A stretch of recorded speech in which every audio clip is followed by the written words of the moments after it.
Gen Halilintar segera pulang ke Indonesia. Torik bakal pertemukan Fuji dengan keluarga. Torik Halilintar akan mempertemukan kekasihnya Fujianti Utami alias Fuji kepada keluarga Gen Halilintar.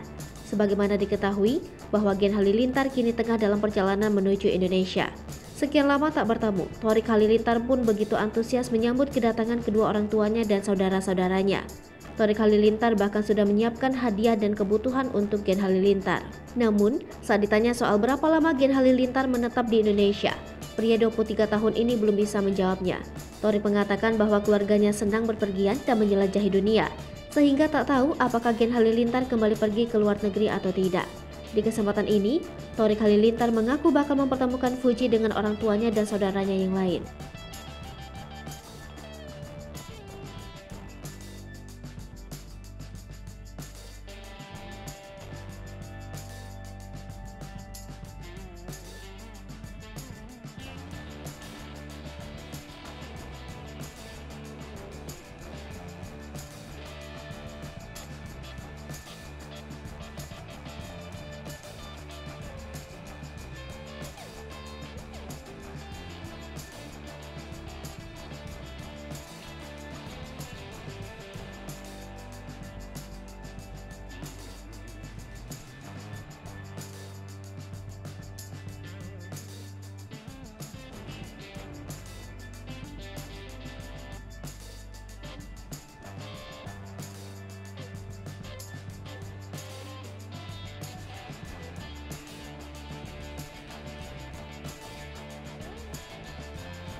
Hai pemirsa Sri Popo TV, jangan lupa komen, like, dan subscribe, serta tonton terus berita-berita terupdate lainnya ya.